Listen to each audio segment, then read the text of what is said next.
कक्षा 12 के सभी छात्र एवं छात्राएं, आज हम लोग गणित में आगे बढ़ेंगे।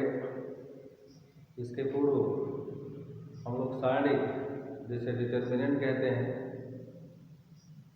इसको प्रारंभ किया है और इसके विषय में कुछ अध्ययन भी किया। जैसे सारणी क्या है, तो हमने बताया था n स्क्वायर अवयवों का n पंक्तियों तथा n स्तंभों में व्यवस्थित रूप सारणी कहलाता है। सारणी का अपना एक विशेष मान होता है। इसके बाद सारणी के अवयवों को पंक्तियों तथा स्तंभों में लिखने के लिए दो ऊर्ध्वाधर समांतर रेखाओं का हम प्रयोग करते हैं और पूरे सारणी को हम किसी भी अंग्रेजी वर्णमाला के बड़े अक्षर से निरूपित करते हैं। इसके साथ ही हम लोगों ने 2x2 क्रम के सारणी का विस्तार और उसके बाद 3x3 क्रम के सारणी का विस्तार भी सीखा। आज हम सारणी के लिए उप सारणी क्या है और सहगुणनखंड क्या है, इसको जानेंगे। तो सबसे पहले हम उप सारणी जानेंगे, क्या होता है उप सारणी।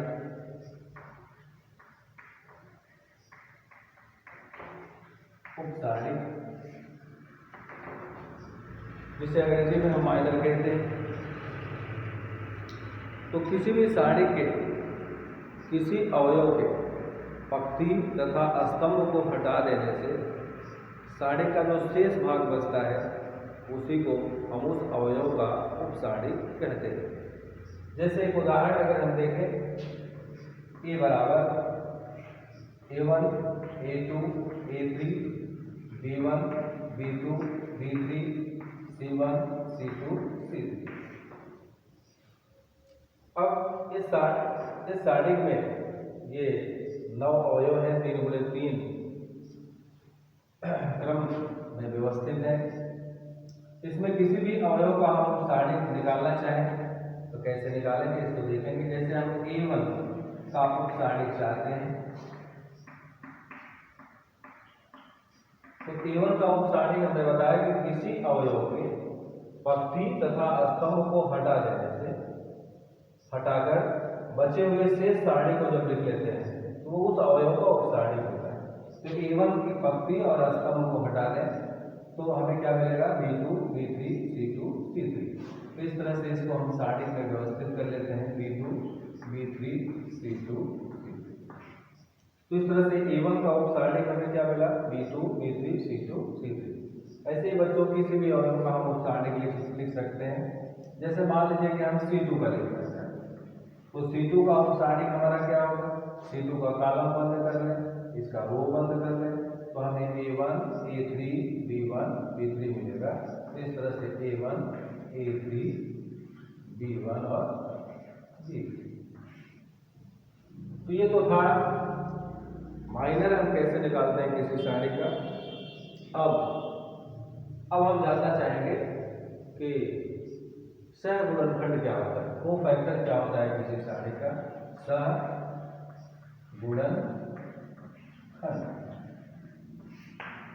सहगुणनखंड कोफैक्टर, तो इसको हम पहले डिफाइन कर दें। किसी भी सारणी के किसी अवयव के पंक्तियों, या ऐसे हम इसको डिफाइन करें, किसी सारणी के किसी अवयव का सहगुणनखंड चिन्ह सहित उस अवयव का उप सारणी होता है। अर्थात किसी सारणी के किसी अवयव का अगर हम चिन्ह सहित उप सारणी लिख लें तो उसे हम उस अवयव का सहगुणनखंड कहते हैं। जैसे यही उदाहरण है, A बराबर A1 A2 A3 B1 B2 B3 C1 C2 C3।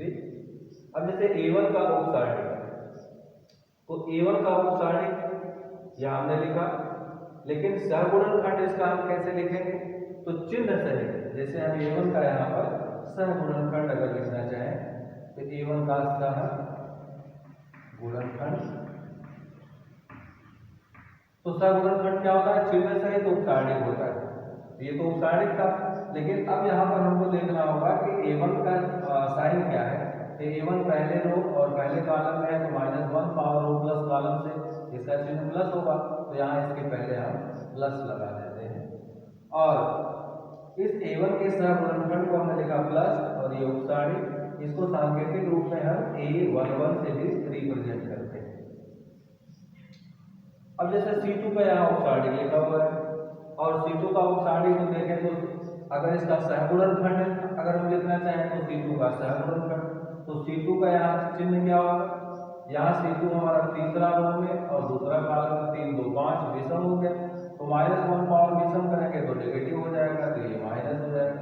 और इस पूरे को हम क्या लिखेंगे, ये तीसरा और दूसरा, तीसरा रो दूसरा कॉलम है, तो A32 से रिप्रेजेंट करते हैं। किसी और का हम देख लें, जैसे हम B1 का सहगुणनखंड अगर जानना चाहें तो B1 का सहगुणनखंड क्या होगा, B1 दूसरे रो पहले कॉलम में है तो नेगेटिव, और इसके बाद उपसाड़ी लिख लेंगे इसके रो और इसके कॉलम को, तो एक बंद करके A2 A3 C2 C3, तो A2 A3 C2 C3। अब B2 हमारा कहाँ है, दूसरे रो, B2 का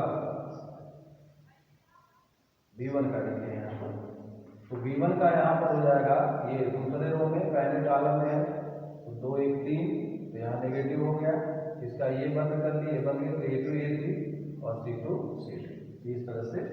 तो ये दूसरे रो पहले कॉलम में है तो इसको हम A21 से रिप्रेजेंट करेंगे। तो इस तरह से अगर हम किसी भी साड़ी के किसी भी अवयव का उपसाड़ी या सहगुणनखंड अगर हम ज्ञात करना चाहें तो इस तरह से ज्ञात कर लेते हैं।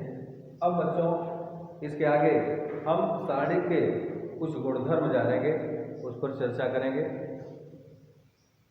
तो साड़ी के कुछ गुणधर्म होते हैं, कुछ गुण होते हैं। अगर साड़ी के हम गुणधर्मों को अच्छी तरह से जान लें तो साड़ी से संबंधित जो न्यूमेरिकल प्रॉब्लम होता है उसको लगाने में बड़ी सुविधा होती है। तो इसलिए जो भी हम गुणधर्म बता रहे हैं उसको ध्यान से समझने का प्रयास करें। तो हम साड़ी का गुणधर्म, साड़ी के गुणधर्म,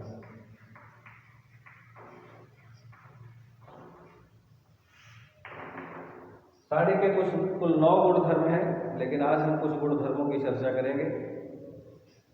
सबसे महत्वपूर्ण गुणधर्म या फर्स्ट हम प्रॉपर्टी देख रहे हैं डिटरमिनेंट का, कि किसी साड़ी के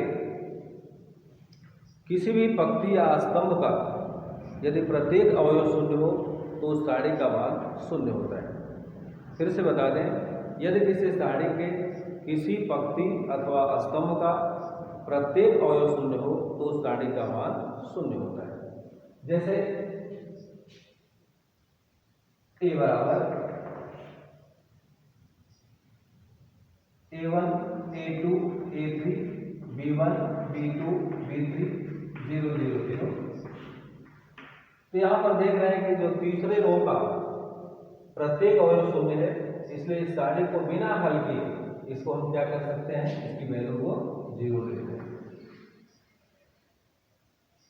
अपने से हम भिन्न भिन्न तरह के साड़ी लेकर के और उसके किसी पंक्ति अथवा स्तंभ के प्रत्येक अवयव को 0 करके अगर उसका एक्सपेंड करें तो हमें बार बार क्या मिलेगा, उसकी वैल्यू 0 मिलेगी। तो अगर इस गुणधर्म को हम जान जाएंगे और ऑपरेशन में अगर कहेंगे हमको ऐसा साड़ी मिला जिसके किसी भी पंक्ति अथवा स्तंभ का अगर प्रत्येक अवयव शून्य है, तो बिना उसका एक्सपेंशन किए हम उसकी वैल्यू क्या लिख देंगे, 0 लिख देंगे। अब एक दूसरा गुणधर्म, अगला गुणधर्म, दूसरा गुणधर्म बताने जा रहे हैं। यदि किसी साड़ी के कोई 2 पंक्तियां अथवा 2 स्तंभ सर्वसम हो तो साड़ी का मान शून्य होता है।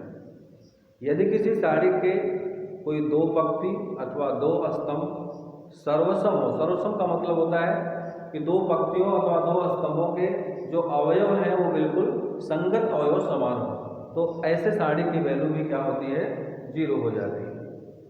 तो जैसे हम यहाँ पर एक साड़ी लें, जैसे A1 A2 A3 और फिर ले लें A1 A2 A3 और फिर B1 B2 B3। तो इस तरह से हम यहाँ पर देख रहे हैं कि R1 एंड R2 ये जो दो पंक्तियां हैं इनके जो अवयव है वो सर्वसम है, आइडेंटिकल है। R1 का भी फर्स्ट एलिमेंट A1 है और R2 का भी फर्स्ट एलिमेंट A1, R2 का सेकंड एलिमेंट A2, R2 का सेकंड एलिमेंट A2 और R3 का थर्ड एलिमेंट A3 और इसका भी A3 है। इस तरह से ये दोनों रो जो है आइडेंटिकल है, सर्वसम है। तो अगर इसको हम एक्सपेंड करके इसकी वैल्यू निकालें तो हमें क्या मिलेगा, 0। तो इस तरह से दो गुणधर्म हमने आज जाना। पहला, यदि किसी सारणी के किसी पंक्ति अथवा स्तंभ का प्रत्येक अवयव शून्य हो तो सारणी का मान शून्य होता है, और यदि किसी सारणी के किन्हीं दो पंक्तियों तथा स्तंभों के अवयव सर्वसम हो तो सारणी का मान भी शून्य होता है। और इसके आगे सारणी के अन्य जो महत्वपूर्ण गुणधर्म है वो हम नेक्स्ट डे देखेंगे।